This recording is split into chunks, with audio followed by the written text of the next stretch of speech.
நான் தினசரி பேஷண்ட்டை பார்க்குறப்ப சர்க்கரை உங்களுக்கு கூடி இருக்கு அப்படின்னு சொல்றப்ப நான் சப்பாத்தி தான் சார் சாப்பிட்றேன், வேற எதுவும் சாப்பிட்றதில்ல அப்படின்னு சில பேர் சொல்லுவாங்க. சர்க்கரை உங்களுக்கு நார்மலா இருக்கு, கண்ட்ரோலா இருக்கு அப்படின்னு சொல்றப்ப நான் 2 வேளை சப்பாத்தி சாப்பிட்றேன் சார், அதனால கண்ட்ரோலா இருக்கு அப்படின்னு ஒரு சில பேர் சொல்லுவாங்க. கூட இருந்தாலும் சப்பாத்தி காரணம், குறைஞ்சிருந்தாலும் சப்பாத்தி தான் காரணம். சப்பாத்தி சாப்பிட்டா சர்க்கரை கூடாது அப்படிங்கிறது பல பேரோட நம்பிக்கை. ஒரு சிலர் நேரடியாக கேட்பாங்க, கமெண்ட்லையும் கேட்குறாங்க, சப்பாத்தியும் மாவு சத்து தானே, அது சேஃபா சார், சர்க்கரையை கூட்டாதா அப்படின்னு கேட்பாங்க. இந்த வீடியோல நம்ம பார்க்க போறது சப்பாத்தி நல்லதா ரைஸ் நல்லதா, சப்பாத்தியோட கிளைசிமிக் இண்டெக்ஸ் என்ன, சப்பாத்தியோட கிளைசிமிக் லோடு எவ்வளவு, சப்பாத்தி சாப்பிட்டா சுகர் கண்ட்ரோல் ஆகுமா, எப்படி சாப்பிட்டால் கண்ட்ரோல் ஆகும், இதை பத்தி தான் இந்த வீடியோல நம்ம பேச போறோம். நான் டாக்டர் மணிவண்ணன், ஸ்ரீ பார்வதி சர்க்கரை நோய் மருத்துவமனை, காரைக்குடி. இந்த வீடியோவை ஸ்கிப் பண்ணாம பாருங்க, சப்ஸ்கிரைப் பண்ணி பாருங்க. ஃபேஸ்புக்ல பார்க்குறவங்க ஃபாலோ பண்ணி பாருங்க. நம்ம சேனல்ல ஜாயின் பட்டனை அழுத்தி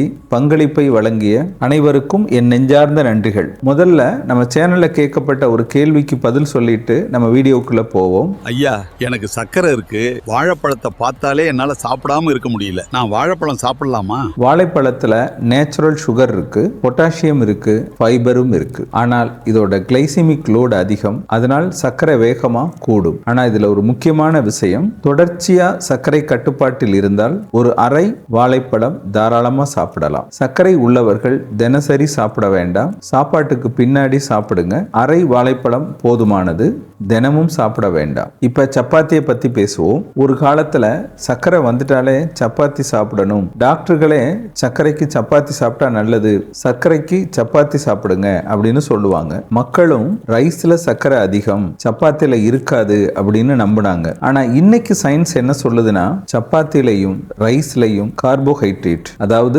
மாவுச்சத்து இருக்கு. இது ரெண்டுமே சர்க்கரையை கூட்டும். ஆனால் கூட்டுற வேகம் தான் இதுல வித்தியாசம். நம்ம சாப்பிட்ட உடனே சர்க்கரையோட அளவு எவ்வளவு வேகமா கூடும், இதற்கான மெஷர்மெண்ட் தான் கிளைசிமிக் இண்டெக்ஸ். ஒரு சப்பாத்தியோட கிளைசிமிக் இண்டெக்ஸ் 50லேருந்து 65. ஆனா சாதத்தோட கிளைசிமிக் இண்டெக்ஸ் 70லேருந்து 90. அதாவது ரைஸ் வேகமா சர்க்கரையை கூட்டும், சப்பாத்தி மெதுவா கூட்டும். இந்த மாதிரி சர்க்கரை மக்கள் என்ன சாப்பிடலாம், எவ்வளவு சாப்பிடலாம், என்ன சாப்பிடக்கூடாது அப்படிங்கிறத பத்தி என்னுடைய 35 வருஷ அனுபவத்தை தொகுத்து நோய்களின் தாய் அப்படின்ற பெயர்ல ஒரு புத்தகம் எழுதியிருக்கேன். இந்த தமிழ் புத்தகம் உங்களுக்கு வேணும்னா இந்த டிஸ்பிளேல தெரிகிற நம்பருக்கு ஃபோன் பண்ணியோ அல்லது அந்த நம்பருக்கு புக் வேணும் அப்படின்னு ஒரு மெசேஜ் போட்டோ கொரியர் மூலம் இந்த புத்தகத்தை பெற்றுக்கொள்ளலாம். சப்பாத்தில ஃபைபர் அதிகமா இருக்கும், அதனால செரிமானம் கொஞ்சம் ஸ்லோவா இருக்கும், அதனால் சர்க்கரையோட அளவு உடனே கூடாது. நிறைய யூடியூப் வீடியோக்கள்ல நான் பார்க்கிறேன், சப்பாத்தி சாப்பிட்டு 2 மணி நேரம் கழிச்சு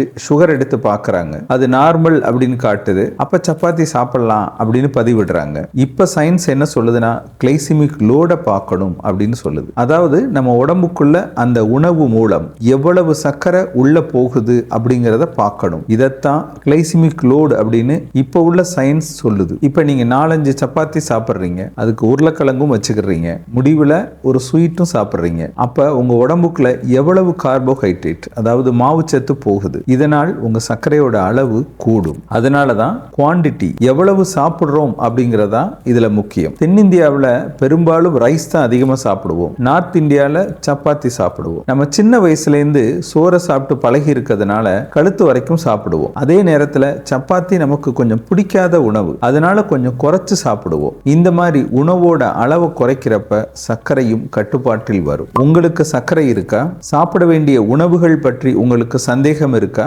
கமெண்ட்ல கேளுங்க, நான் பதில் சொல்றேன். சப்பாத்தி தாராளமா சாப்பிடலாம். எப்படி சாப்பிடலாம்? ஒரு வேளைக்கு 2 சப்பாத்தி போதுமானது. கடின உழைப்பாளிகள் கொஞ்சம் அளவை கூட்டிக்கலாம். சப்பாத்தியோட சேர்த்து கீரை, காய்கறிகள், பயிறு வகைகள் தாராளமா சேர்த்துக்கோங்க. சப்பாத்தியோட சேர்த்து முட்டை சாப்பிடலாம். நான்வெஜ் சாப்பிட்றவங்க குழம்புல போட்ட மீன், சிக்கன் சேர்த்துக்கலாம். இந்த மாதிரி சாப்பிட்றப்ப இதுல புரோட்டீன் அதிகம், சப்பாத்தியில ஃபைபர் இருக்கு, அதனால செரிமானம் ஸ்லோவா நடக்கும், சர்க்கரையோட அளவும் கூடாது. சாப்பிட்ட உடனே படுத்துறாதீங்க. ஒரு 10லேருந்து 15 நிமிஷம் நடங்க.